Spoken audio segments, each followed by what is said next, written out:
말씀은 마가복음 50번째고요. 제목은 거지 바디메오라는 제목입니다. 마가복음 10장 46절에서 52절까지 말씀입니다. 마가복음 10장 46절에서 52절까지 말씀 같이 읽을게요.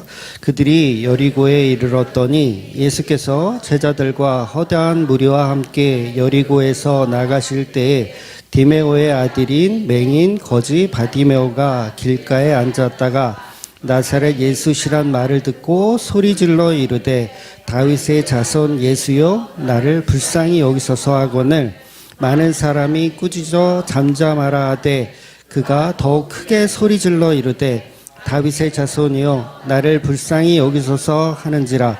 예수께서 머물러 서서 그를 부르라 하시니 그들이 그 맹인을 부르며 이르되 안심하고 일어나라. 그가 너를 부르신 다음에 맹인이 겉옷을 내버리고 뛰어 일어나 예수께 나아오거늘 예수께서 말씀하여 이르시되 내게 무엇을 하여 주기를 원하느냐. 맹인이 이르되 선생이여 보기를 원하나이다. 예수께서 이르시되 가라 내 믿음이 너를 구원하였느니라 하시니 그가 곧 보게 되어 예수를 길에서 따르니라. 아멘. 네, 오늘 말씀은 우리가 잘 알고 있는 거지, 맹인, 바디메오가 등장하는 말씀입니다. 그런데 왜 하필 본문에서 마가는 이 바디메오를 거지라고 표현할까요? 거지. 거지라는 뜻은 남에게 빌어먹고 사는 그런 사람이거든요. 남에게 빌어먹고 사는. 왜 이렇게 인격적인 모독을 하면서 마가는 그냥 맹인이라고만 해도 될 텐데 대충 알아들을 텐데 거지라는 이야기를 꼭 할까요? 왜 그럴까요? 왜 그럴까요? 네. 진짜 거지라서 그래요. 진짜 거지예요. 돈이 없고 스스로 끼니를 해결할 수 없는 그런 존재. 그래서 하루하루 구걸하여 먹고 사는 동네에 아주 유명한 거지이기 때문에 마가는 거지라고 콕 집어서 이야기를 하는 겁니다. 그래서 이게 이제 상대적으로 보면 우리가 부자 청년 이야기가 이제 이 테마에서 앞에 있었잖아요. 그래서 부자 청년과 비교해 보면 누가 더 복이 있어요? 누가 더 복이 있냐고. 그 세상적으로 보면 부자 청년이 복이 있고 바디메오는 복이 없죠. 그런데 이걸 역설적으로 우리 성경은 뭐라고 얘기하는 거예요? 부자는 오히려 복이 없고 거지가 오히려 복이 있다. 이렇게 보는 거예요. 그래서 부자는 천국에 들어가기가 낙타가 바늘기로 들어가는 것보다 어렵고 거지 바디메오는 상대적으로 쉽다라는 이야기를 하는 거예요. 그런데 오늘은 이런 시각으로 볼 건 아니고요. 물론 당연히 이 말도 맞아요. 말도 맞지만 여러분 가난하다고 해서 천국 가기가 쉽습니까? 그건 또 아니에요. 그래서 본문은 그런 어떤 그냥 이원론적으로 우리는 다 거지같이 살아야 돼 이런 얘기를 하는 게 아니거든요. 그러니까 사람들은 이 말씀을 가지고 해석을 한다고 하지만 결국은 부자는 천국 가기 어려우니까 우리는 어디로 가야 돼? 거지의 생활을 하면 하나님 기뻐하실 거야 라고 또 잘못 오해를 한다는 거예요. 그래서 이렇게 해석하면 뭐가 된다 그랬어요? 이게 청개구리야. 어머니 무덤을 강가에 하는, 나중에 이제 본인은 착해졌다라고 생각하는 거죠. 그래서 오늘은 이제 그런 시각으로 볼 건 아니고요. 중요한 건 지금 이 바디메오라는 이 구걸하는 거지가 있는 이 장소가 예루살렘을 들어가는 길목이에요. 여리고에서 예루살렘을 들어가는 길목. 그러니까 갈릴리 사람들은 당연히 이 여리고를 통해서 예루살렘으로 가야 돼요. 그러니까 이 자리가 어떤 자리예요? 구걸하기에 몫이 좋은 명당 자리라는 얘기예요. 그러니까 유대인들은 그러니까 절기 때마다 예루살렘을 와야 되거든요. 그러니까 흩어져 있더라도 절기가 되면 1년에 절기가 몇 번씩 있어요. 그러니까 와야 돼요. 그러니까 오는 사람마다 그 길목에서 이 맹인 바디메오를 만날 수 있는 거예요. 그러면 유대인들은 이 맹인 바디메오에게 이렇게 동냥을 해주잖아요. 접선을 이렇게 해주잖아요. 돈을 준다든가 뭐 이렇게 주잖아요. 그러면 그거를 굉장히 하나님이 기뻐하시는 일이라고 여겼어요. 유대인들은. 그렇다면 이 바디메오는 장사가 잘 됐을까요? 안 됐을까요? 나름대로 장사가 잘 되고 있었어요. 그래서 이렇게 칭찬하는 일. 그러니까 이 구걸하는 거지는 구걸해서 좋고, 그 다음에 바리새인이나 제사장들은 이렇게 선을 행해서 좋고, 그러니까 서로 좋은 거예요. 그러니까 누이 좋고 매부 좋고, 좋은 거예요. 그래서 사도행전에도 보면 그 미문이라고 하는, 성전 미문이라고 하는 아름다운 문 앞에 안전뱅이가 구걸하고 있었잖아요. 그러면 우리가 생각할 때 그 아름다운 문에 거지가 동냥하고 있으면 제사장이나 이런 높은 사람들이 와서 야 저거 치워버려라 이렇게 명령할 만한데 명령하지 않아요. 그러니까 왜 거기서 영업이 가능했냐면 왜요? 도와주면서 칭찬받고 또 그 사람들은 거기서 동냥을 해서 먹고 살고 서로 누이 좋고 매부 좋고 하는 상황이 있었던 거예요.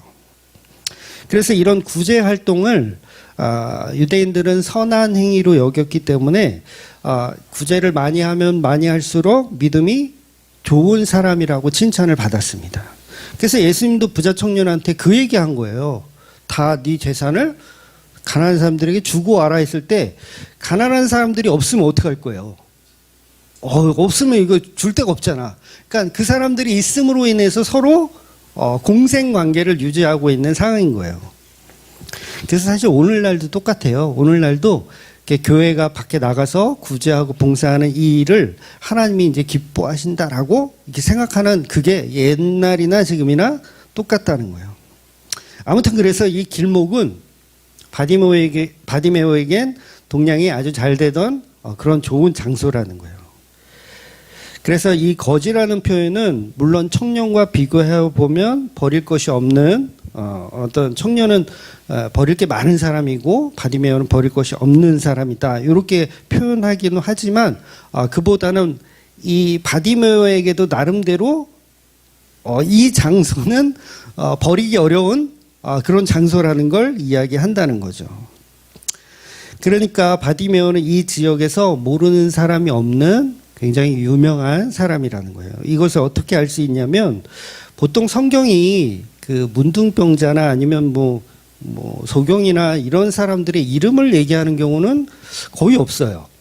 그러니까 막 구약에 예를 들어서 문둥병자 이름을 막 거론하는 경우는 없잖아요. 뭐 나만 장군 정도 돼야 이름이 거론되지 그냥 문둥병자나 소경한테 이름을 언급하는 경우는 거의 없다고 봐야 돼요.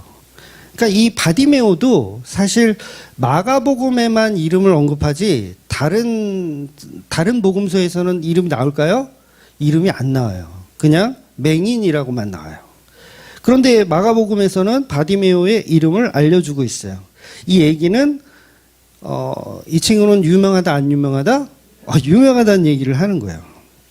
그리고 이건 이름 바디메오라는 게 사실 이름인지 그냥 뜻인지 정확하게는 모르겠어요.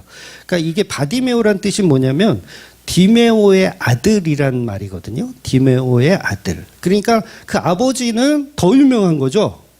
그 아버지의 그 아들이 지금 맹인인데 이렇게 동냥을 하고 있는 그냥 동네 거지예요. 유명한 거지. 그래서 바디메오는 이 장소에서 잔뼈가 굵은 동냥이라는 것을 직업으로 하고 있는 나름대로 전문가. 네, 전문가예요. 이쪽 업계에서 모르는 사람이 있다 없다? 없어요. 그렇다면 바디메오는 나름대로 거지라는 업을 가진 사업가라고 볼 수 있고 이 일을 포기하는 게 바디메오에겐 결코 쉬운 일은 아니라는 거예요. 저 어릴 때 여기 금천시장에서 이제 그런 분들이 있었어요. 이렇게 이 하반신이 불편하신지 뭔가 이렇게 가죽 같은 거를 지금도 있어요. 요새 시장을 안 다녀가지고 이렇게 막 수레 하나 끌고 막 이렇게 다니면서 기어 다니는 거죠. 이 바닥을 기어 다니면서 뭐 수세미도 팔고 뭐 이런 분들이 있었어요. 그러니까 요새는 그런데 더 옛날에는 아예 그냥 수세미도 없었어. 그냥 바구니만 가지고 카세트 테이프 있잖아요. 그거를 틀어. 찬송가 같은 거를 이렇게 틀고 거기다 또 노래를 그렇게 또 잘하세요. 노래를 막 이렇게 트로트 버전으로 굉장히 찬송가를 아주 맛깔나게 불러요. 그럼 사람들이 이렇게 시장에 왔다가 그런 분들을 보면 동전도 주고 뭐 1,000원짜리도 주고 이렇게 주는 분들이 있어요. 그분들은 뭐예요? 그게 동냥을 하는 거지만 그분들에게는 그게 일을 하고 있는 거예요. 사업을 하고 있는 거예요. 그래서 나름대로 영업을 합니다. 그런데 이 바디메오는 직원도 있었던 거 아세요? 바디메오가 직원이 있었던 거 아세요? 뭐 이게 정확한 건 아니에요. 동업자가 있었더라고요. 그러니까 마태복음 20장으로 보면 문둥병자가 2사람이 나와요. 한 사람이 아니에요. 여러분 같은 영업장에서 앵벌이를 모르는 사람이 둘이 하는 경우가 있나요? 이거는 구역이 나누어져 있기 때문에 이건 불가능해요. 근데 마태복음을 보면 2명이 같이 하고 있어요. 국어를. 이거는 뭐예요? 동업자이거나 아니면 직원이거나. 그래서 이거 모르는 사람이 서로 한 장소에서 이 국어를 한다는 건 이 상도덕에 어긋나기 때문에 뭐예요? 이 바디메오는 전문적인 이런 장사를 하고 있는 사람이었다라는 거죠. 그래서 예수께서 이제 바디메오에게 오셔서 내가 너에게 무엇을 해주기를 원하느냐 이렇게 질문하셨을 때 예수님이 왕이 되시면 다윗의 왕이 되시면 그러면 바디메오는 뭘 요구해야 되냐면 사실은 돈을 요구해야 되는 게 맞아요. 돈. 그러니까 나의 지금 이런 이 그지 같은 생활을 벗어날 수 있는 어떤 것을 요구해야 하는 게 현실적인 것인데 왜냐하면 이 바디메오는요 다른 그런 장애인들과 다르게 예수님이 오실 것을 알고 이 길목에서 기다린 건 아니거든요. 그러니까 물론 평소에 예수라는 분이 어떤 분인지는 들었겠지만 예수님이 여기 오실 거를 알고 미리 기다리고 있었던 건 아니에요. 그래서 이 사람들이 이제 웅성웅성 시끄럽게 막 무슨 소리가 들리니까 물어보잖아요. 도대체 이게 무슨 소리냐. 그랬더니 나사렛 예수라는 분이 지금 지나가신다라고 얘기하니까 그때서 이제 생각나서 소리치는 거예요. 미리 준비한 게 아닙니다. 그래서 뭐라고 소리칩니까? 다윗의 자손 예수여 나를 불쌍히 여기소서. 다윗의 자손 예수여 나를 불쌍히 여기소서. 막 소리 지르는 거예요. 그러니까 한마디로 이제 복음의 소식을 듣고 반응하는 거죠. 누가? 성도라고 하는 존재들이 반응하는 거예요. 그래서 이렇게 반응하는 소리 너무 시끄러웠어요. 소리가 얼마나 큰지 눈에 뵈는 게 없으니까 막 이렇게 소리를 질렀어요. 근데 이 시끄럽다고 이제 제자들이 이제 조용히 하라고 하잖아요. 제자들과 이제 사람들이 조용히 하라고 했을 때 왜 이렇게 했을까요? 왜 이렇게 조용히 하라고 했을까요? 왜냐하면 이건 뭐 여러 가지 해석들이 나올 수 있는데 첫째는 뭐냐면 다윗의 자손이라는 표현을 하면 안 돼요. 일단은. 왜냐하면 그렇게 표현하게 되면 이거는 쿠데타로 볼 수 있잖아요. 쿠데타로 볼 수 있고 또 헤롯을 지지하는 사람들에게 이거는 굉장히 거슬리는 표현이에요. 다윗의 자손이란 표현. 그래서 실제로 이런 표현을 하는 경우가 없었어요. 진짜 얘는 눈에 뵈는 게 없어. 그냥 다윗의 자손이요 막 소리 지르는 거야. 그리고 로마가 들었을 때도 요거는 기분 좋겠어요? 안 좋겠어요? 기분 안 좋은 거예요. 그러니까 지배국인 로마에게도 결코 좋은 소리가 아니에요. 그래서 조용히 하라고 시끄럽다고 이야기하는 거예요. 그런데 문제는 뭐냐면 다음 주에 보면 다음 주에 11장을 이제 들어갈 건데 거기 들어가면 유명한 또 사건이 이제 시작되죠. 바로 호산나 외치는 그 장면. 나귀를 타고 예수님께서 예루살렘에 입성하실 때 온 동네 사람들이 다 나와서 갈 길에 옷을 깔며 종려나무 가지를 흔들며 호산나 호산나 다윗의 자손이요 우리를 구원하소서 이런 표현을 한단 말이에요. 그러면 그런 행동을 할 수 있었던 사실 시발점은 뭐라고 볼 수 있어요? 바디메오의 오늘 이 행동이에요. 놀랍지 않아요? 이 작은 행동 때문에 사람들이 용기를 가진 거예요. 엄청난 거예요. 그러니까 눈에 뵈지 않는 한 사람 때문에 교회가 만들어지는 그런 개념. 그래서 본문에서도 바디메오가 겉옷을 벗고 벌떡 일어섰잖아요. 다 읽어보셨죠? 네, 겉옷을 벗고 일어나는 거. 그리고 호산나 외칠 때도 종려나물 것 흔들며 자기의 옷을 벗어서 갈 길에 옷을 까는 거. 즉 본문의 바디메오는 자신이 죽을 수 있다라는 것을 알지만 소리 지르는 거예요. 그만큼 자기에게 간절한 무언가가 지금 있었고 원하는 것이 있었기 때문입니다. 그래서 그 소리가 얼마나 컸던지 사람들은 조용히 하라고 하는 거예요. 그래서 요거는 이제 이 지금 조용히 하라는 그 시선에는 이런 어떤 방금 설명드린 그런 내용도 있지만 또 한 가지는 어떤 거냐면 바디메오 맹인은 우리가 하려는 이 혁명의 일에 별로 도움이 안 된다라는 거예요. 그러니까 너는 조용히 해라. 지금 빨리 지금 예루살렘 가서 우리가 군사작전에 지금 돌입해야 되는데 자꾸 시간을 지체하면 돼야 안 돼요? 안 되죠. 그래서 바디메오에게 조용히 하라고 하는 거예요. 그러니까 이건 지난번에 우리가 봤었던 어린아이가 예수님께로 오려고 했을 때 제자들이 못 오게 했죠. 야, 이 걸리적거리게 오지 마. 요거하고 같은 개념인 거예요. 그러니까 바디메오는 우리가 하려는 혁명에 전혀 도움이 안 된다. 그래서 혁명의 길에 이제 다윗의 왕으로 등극하실 장수이며 장군이신 예수님에게 바디메오는 전혀 도움이 안 된다고 생각하는 거예요. 그래서 조용히 해라. 무시하는 거죠. 한마디로. 야, 조용히 해. 그러니까 예수님 못 들었으면 좋겠다 이 얘기예요. 얘가 떠드는 이 소리를 못 들었으면 좋겠다. 조용히 해라. 여러분 군대 갈 때 신체 검사를 하잖아요. 신체 검사. 남자분들은 다 신체 검사를 받았을 텐데 신체 검사 왜 하죠? 군대 갈 사람과 군대 안 갈 사람을 정하기 위해서 신체 검사를 하는 거예요. 그래서 전쟁에 나가면 몸이 불편한 사람은 걸리적거려요? 안 걸리적거려요? 걸리적거리겠죠. 전쟁을 해야, 지금 전쟁을 해야 되는데 같은 전우인데 얘는 맹인이야. 같은 전우인데 나는 지금 막 총을 막 쏘고 있는데 얘는 맹인이야. 얘는 어디다 쏴야 될 줄을 몰라. 아군한테 막 쏠 수도 있잖아요. 그래서 어떻게 해요? 신체 검사를 해서 신체 검사에 부적합하면 군대에 오지 말라고 하는 거예요. 그래서 저도 신검을 받아서 저 이제 한쪽 눈이 실명했기 때문에 5급 제2 국민역이라고 하는 사실상 면제, 사실상 면제를 받았어요. 근데 그거는 뭐예요? 왜 면제예요? 왜 군대 오지 말라 그래요? 걸리적거리니까. 걸리적거리니까. 그럼 이 좀 비하 같잖아요.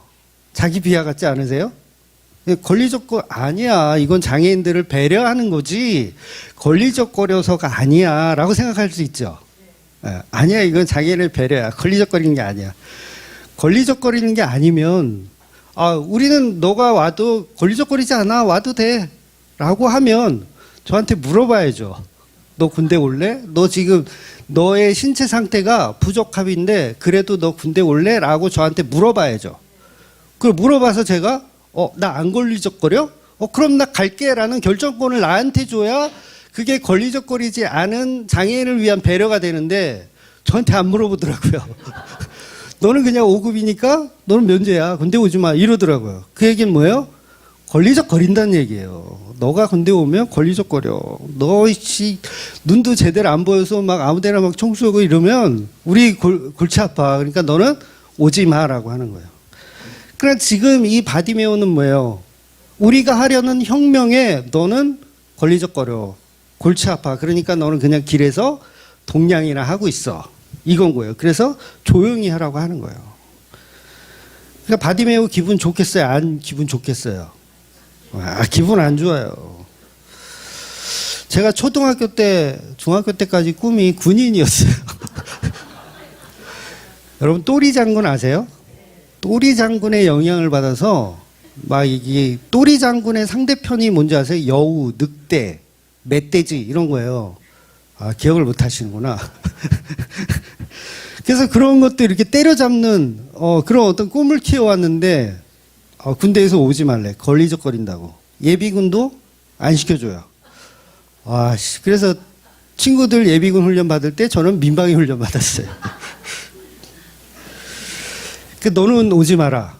바디메오 너는 우리 가운데 우리 무리들에 끼일 수가 없다. 왜? 너가 오면 전투력이 떨어지니까. 혁명에 도움이 안 되니까. 그래서 조용히 하라고 얘기하는 거예요. 그래서 20살 때 제가 신검 받고 저는 원래 지원해가지고 일찍 가려고 그랬거든요. 원래 지원하면 바로 군대 갈 수 있어요. 하려고 그랬던데 갑자기 계획이 변경돼요. 제가 신검 받기 한두 달 전에 눈을 다쳤거든요. 그러니까 완전 계획이 완전 180도 틀어진 거야. 그래서 신학교 갔어요. 놀랍지 않아요? 군대 갈 계획을 다 세우고 있는데 군대를 못 가게 됐고 또 회사도 가기가 힘들어요. 그 다음에 이 세상을 적응하기가 또 힘들어요. 일단 세상 정상으로 살다가 갑자기 이렇게 살면 애꾸로 살면 적응하는 데 시간이 좀 걸려요. 근데 아직도 적응은 안 됐어요. 사실 30년이 넘었지만 적응이 안 돼요. 그래서 이렇게 있다가 할 게 없으니까 그러면 신학교를 가서 제가 교회 다니는 건 좋아했으니까 신학교를 가야겠다. 그렇게 해서 가게 된 거예요. 아무튼 그래서 친구들이 군대에서 개고생할 때 저는 생각이 또 없었던 신학교를 가게 됩니다. 신학교는 신체 검사를 안 하더라고요. 너무 좋았어요. 이처럼 제자들은 자기들이 판단할 때 바디메오 맹인은 예수님의 혁명에 전혀 도움이 안 된다. 우리 교회도 뭐 죄송한 얘기지만 장애인 분들이 몇 분 계세요. 그렇죠? 장애인 분들이 몇 분 절대 오해하지 마세요. 오늘 이 말을 오해하실 분은 없을 것이라고 생각하고 예를 들어서 우리 교회에 장애인들이 매주 한 10명, 20명씩 매주 오신다고 생각을 한번 해보세요. 물론 돈 많은 장애인들 말고 그건 감사 땡큐지 뭐 그런 분들은. 근데 전 진짜 연보도 1,000원도 하기 어려운 그런 장애인 분들이 막 매주 10명, 20명 막 이렇게 와요. 식당에서 밥을 우리 주방 보조 아주 힘들어 죽겠는데 밥을 계속 먹어. 그리고 예배 끝나면 이 복도에 쭉 돗자리 깔고 누워가지고 지나가는 사람한테 야 복음하는 주맘교회요 우리를 도우소서 그러면서 이렇게 엘리베이터 앞까지 사람들이 쭉 해서 동냥을 해. 이거 현실이라고 한번 생각해 보세요. 우리 소문 듣고 왔다고. 이 주맘교회가 그렇게 복음 쪽이라며. 소문 듣고 왔다고. 와서 이렇게 줄을 딱 서가지고 이렇게 앵벌이를 하고 있다라면 솔직히 우리 어떤 마음 들까요? 짜증날 거예요. 아마 여러분들은 표정 관리를 하셔야 돼요. 혹시 그런 일이 생긴다면 표정 관리를 하셔야 되지만 우리의 속마음은 솔직한 마음은 싫어. 아니 큰 교회 많잖아. 왜 100명도 안 되는 이런 교회 와가지고 왜 그러고 있어. 표정 바뀌는 거 보이죠? 생각만 해도 이거는 싫은 거예요. 그러니까 제자들을 볼 때 우리가 왜 그를 조용히 시키고 왜 이렇게 했느냐 했을 때 우리는 요 인간들 참 나쁜 인간들이다. 다윗의 자손이 외치면은 빨리 예수님 곁으로 데려갈 생각을 안 하고 왜 그렇게 표현할까라고 하지만 사실은 우리가 그 현장에 가도 똑같아요. 조용히 하라고 그러고 장애인들 오면 겉으로는 어서 오십시오. 잘 오셨습니다. 그러지만 속으로는 또 왔네. 이렇게 되더라는 거예요. 저는 우리 교회는 이렇게 작은 교회들도요. 이렇게 거지들이 오세요. 주중에 진짜로 거지들이 와서 이렇게 막 10,000원만 달라고 이렇게 하는 경우들이 있어요. 저는 절대로 돈 안 주는 거 아시죠? 저는 돈 안 줘요. 혹시 이걸 듣고 계신 거지분들 계시면 그쪽에 가면 돈을 안 주더라. 그러니까 제가 그런 분들이 오면 뭐 밥을 대접한다거나 교회에 밥이 있으니까 밥을 대접한다거나 라면을 끓여드린다거나 이런 거는 해요. 그런 건 해드려요. 근데 돈을 드리지는 않아요. 절대로. 그러니까 교회는 복음을 이렇게 알려주는 곳이지 돈을 드리는 자선사업하는 공간이 아니기 때문에 안 드리는 거거든요. 근데 옛날에는 드려보기도 했어요. 드려보기도 했는데 드리면 또 와요. 싫겠죠? 아이씨, 나만 쓰레기야? 또 드리면 이걸 권리인 줄 아세요. 진짜로 권리인 줄 아세요. 제가 한때는 금천에 있는 노숙자분들 몇 분하고 이렇게 친분이 좀 있어요. 있었어요. 지금은 이제 좀 연이 좀 끊어졌는데 있었어요. 옛날에 고시원 생활하고 막 이럴 때. 근데 실제로 돈을 드리면 그걸 권리인 줄 아시더라고요. 그리고 중요한 건 돈을 드리면 밥을 안 사 먹고 소주를 사 먹어요. 소주를. 그래서 교회에 이제 그런 분도 오시잖아요. 그럼 제가 밥 드릴게요. 라면 끓여 드릴게요. 그러면 드실까요? 안 드셔요. 싫다고 하세요. 그냥 돈 달라고 하세요. 왜 이러는 거예요? 소주 사 먹으려고. 그래서 죄송하지만 돈을 드리지 않습니다. 그래서 제자들이 지금 바디메오에게 조용히 시키는 이 모습은 바로 우리들의 모습이라는 거예요.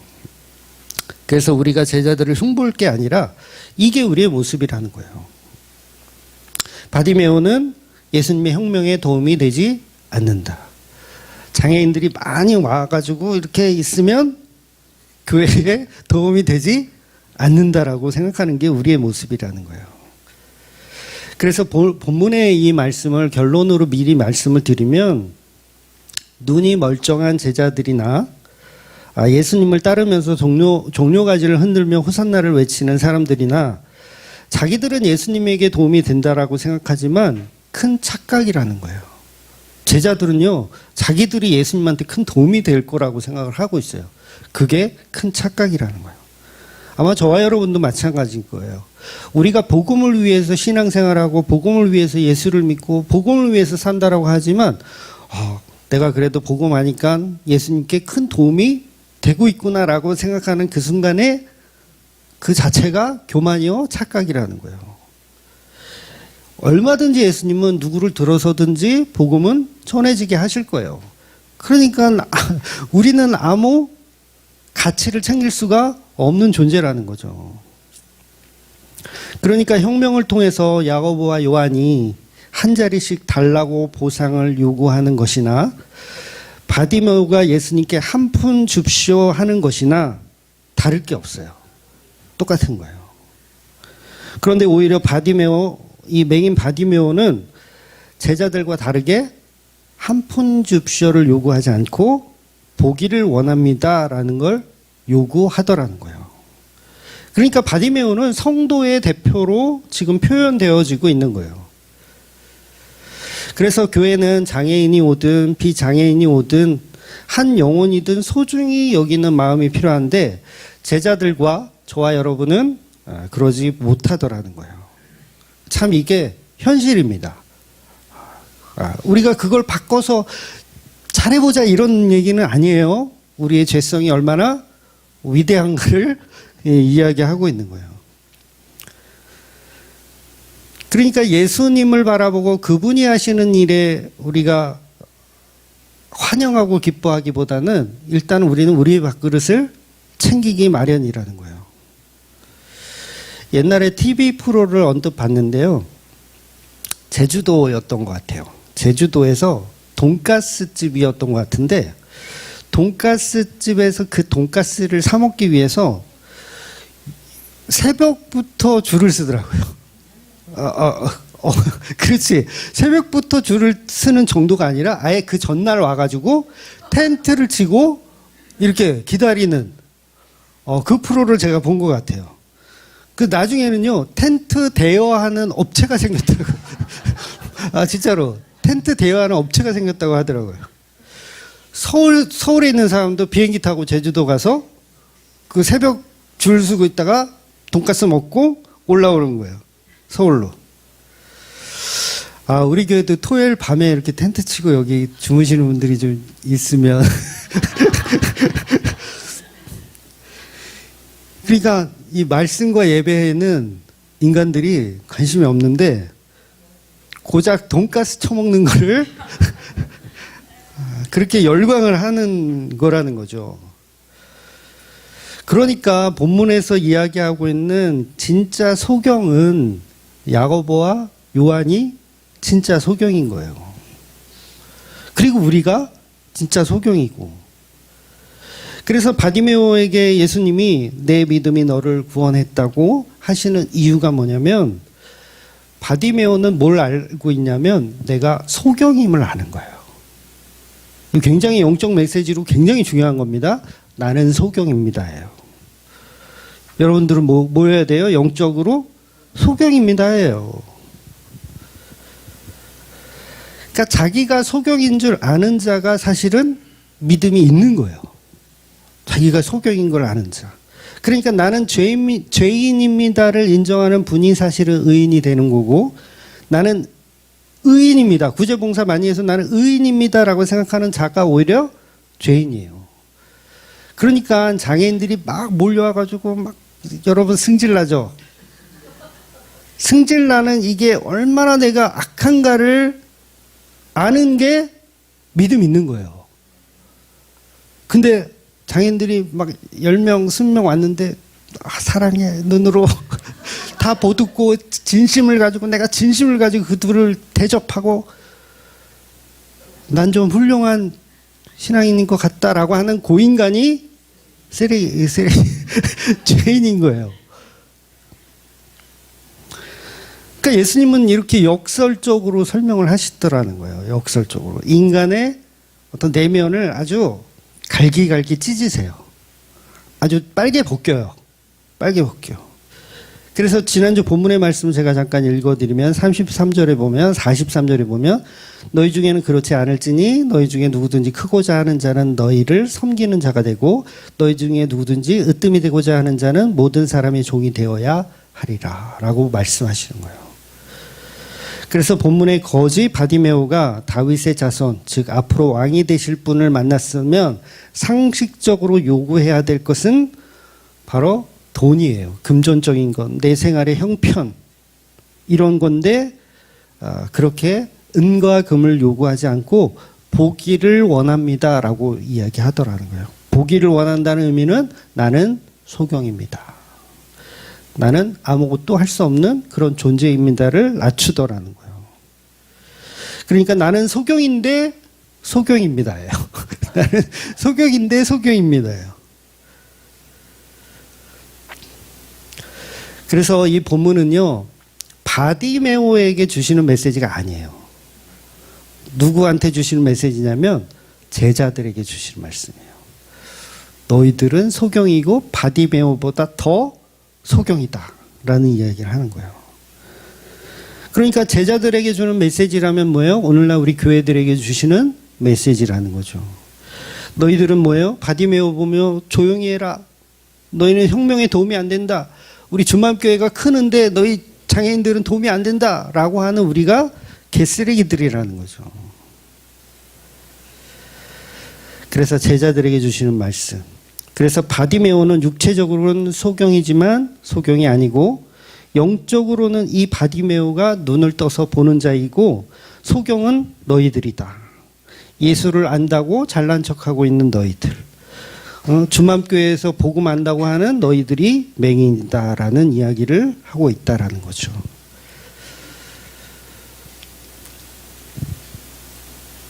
그래서 이 맹인은요, 바디메오는 눈을 뜨게 된다면, 저와 여러분은 이제 맹인이 되어본 적이 없어서 모르시겠지만 바디메오는 그 순간 직장을 잃습니다.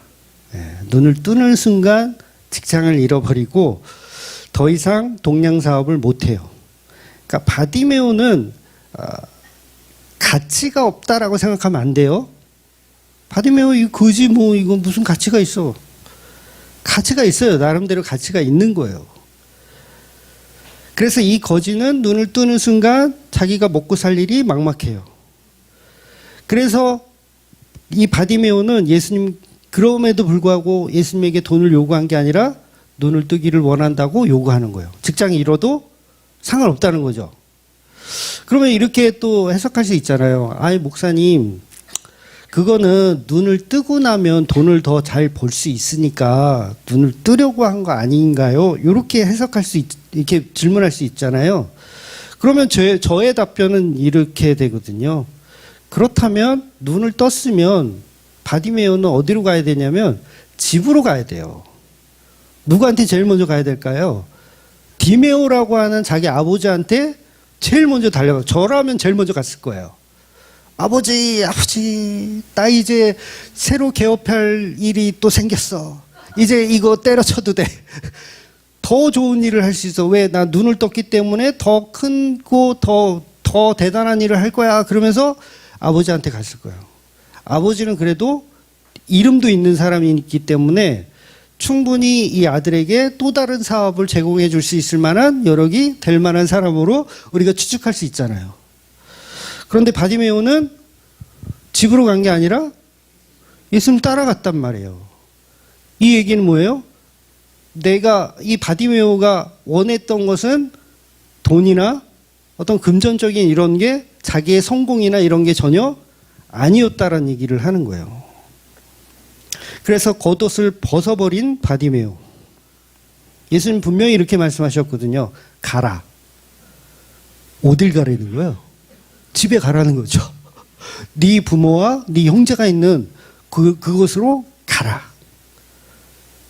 안 가네? 바디메오는 안 가요. 왜요?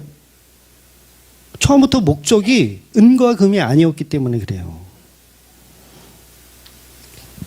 그래서 누구와 자꾸 비교가 돼요? 야고보와 요한과 비교가 되는 거예요. 예수님 따르는 목적이 야고보와 요한은 한 자리를 차지하기 위한 것이고 바디메오는 목적이 없어요. 예수님을 따르는 목적이 없어요. 그냥 그분이 좋은 거예요. 그분을 따라가는 거예요.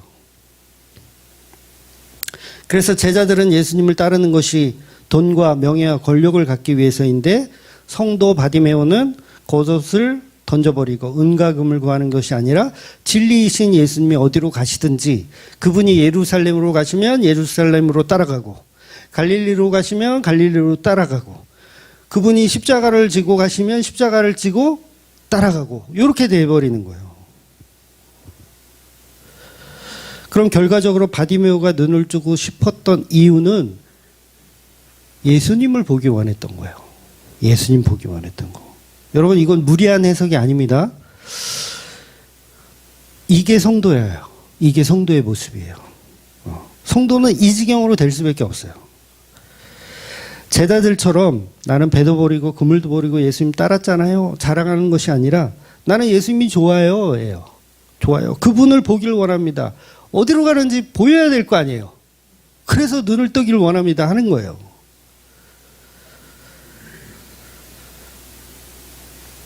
그런데 성도가 아닌 사람들은요, 예수님이 가는 그 길을 따라가는 게 아니라 안 따라가죠. 성도가 아닌 사람들은 안 따라가요. 예수님이 가는 길을 안 따라가요. 자기만의 길을 만들어서 그를 따라가죠. 그러니까 누가복음 14장에 보면 그런 표현이 있잖아요.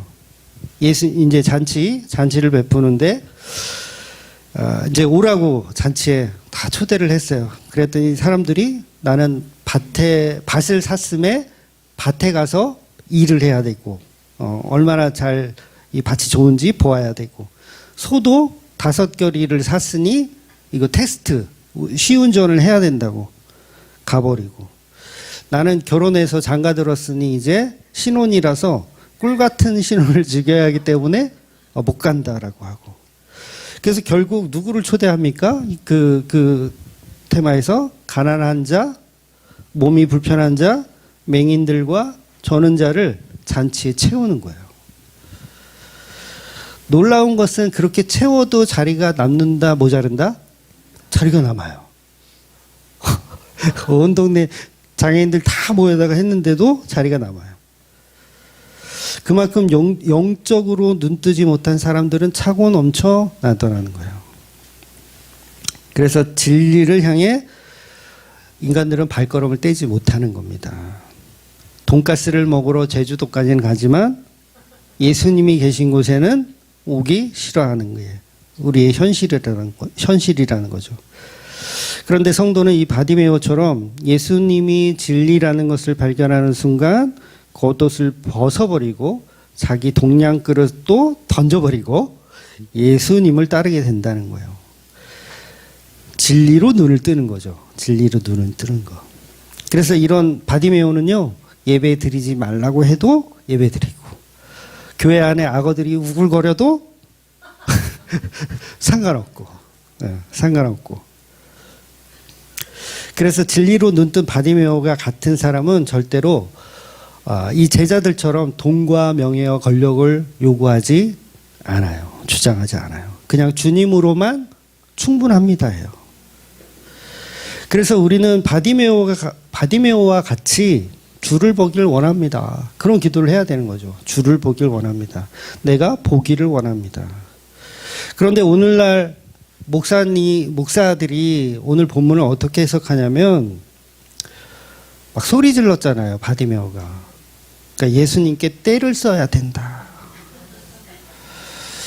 바디메오처럼 막 소리 질러. 막 사람들이 시끄럽다 그래도 기도는 어떻게? 소리 질러야 된다. 남들이 시끄럽다고 막 해도 소리 질러야 된다. 제가 옛날에 이 얘기 한번 드렸던 것 같은데, 우리 교회는 이제 제가 옛날에 다니던 교회는 수요 예배, 금요 예배 끝나면 이제 자유롭게 기도할 수 있는 시간을 줬어요. 그래서 음악 딱 경음악 같은 거 틀어놓고 이렇게 기도하고 싶은 사람은 이렇게 하고 가도록. 그러면 이제 끝까지 남죠. 제가 또 이게 또 먼저 나가면 체면이 구기잖아. 그래서 기도를 하는 거예요. 친구하고 이제 뭐 보통 이제 2명, 3명 이렇게 기도를 해요. 얼마나 기도를 시끄럽게 하는지. 이게 장의자잖아요. 장의자 앞에를 이렇게 잡아요. 양손으로 이렇게 잡고 막 기도를 이걸 막 흔들어. 그럼 난 기도에 심취했으니까 잘 몰라. 막 흔들면서 기도해. 그 기도를 한 뭐 30분이고 1시간 정도 하다가 이제 끝났어. 끝나고 이제 탁 보면, 눈을 떠보면 장의자가 한 3칸, 4칸은 다 엎어져 있어. 진짜로. 3칸, 4칸이 다 엎어져 있어요. 장의자가. 앞으로 다 이렇게 숙여져 있어. 기도를 하는 게 아니라 아주 지랄을 하는 거예요. 그러니까 그때는 그럴 수밖에 없던 게, 정말 힘들었던 시기니까. 인생 사는 게 힘들어. 공황장애가 안 걸릴 수가 없던 시기니까. 나중에 이제 어떤 권사님, 제가 지금도 기억하는데 조 권사님이라고 있었어요. 조 권사님이 오셔서, 혜원아, 기도할 때 앞에 의자는 잡지 말고 하면 안 되겠니? 부탁을 하시더라고요. 참 진리의 말씀을 전해주신 거예요, 저한테. 뭐예요? 혜원아, 기도를 해야지. 왜 너는 지랄을 하고 있니? 그 얘기 하신 거잖아요. 기도를 해야지. 너는 왜 지랄을 하고 있는 거니? 그 얘기 해주는 건데 그 진리의 뜻을 그때는 못 알아들었어. 왜? 나는 이렇게 기도하는 내가 더 믿음이 좋고, 이게 바디메오의 모습 아닌가? 라고 착각을 하는 거죠. 그러니까 예수님께 떼 쓰고 악을 쓰고 막 조용히 하라 그래도 막 이렇게 하면 예수님이 들어주신다. 그러니까 오늘 본문의 말씀이 이런 강청 기도의 도구로 사용하는 것이 한국교회의 민낯이에요. 바디메오의 소리 지름은요, 그런 의미가 아닙니다. 영적인 의미가 있어요. 본문의 장소가 어디였어요? 여리고였잖아요. 여리고 하면 소리와 밀접한 관계가 있지 않아요? 구약에서 여호수아 시절에 여리고성을 어떻게 무너뜨렸냐면 소리를 질러서 무너뜨렸어요. 바디메오는 다윗의 자손이요라며 소리 지르며 나를 불쌍히 여기소서라고 하는 그 여리고성을 무너뜨린 거예요. 여리고성의 의미는 뭐예요? 내가 예수님께 갈 수 없는 그 성, 내가 예수님께 갈 수 없게 하는 그 성을 무너뜨리는 그 소리를 지른 거예요. 그러니까 바디메오에게 여리고성은 뭐예요? 눈, 보이지 않는 이 눈이, 이 눈만 뜨면 내가 여리고성이 무너진 것이고 여리고성이 무너지면 내가 예수님을 볼 수 있는데 그러니까 소리 지르는 거죠. 그러니까 나의 눈을 뜨게 하여 주시옵소서, 여리고성을 무너뜨려 주시옵소서라는 기도를 하는 거지, 악쓰고 떼쓰라는 기도가 아니라는 거예요.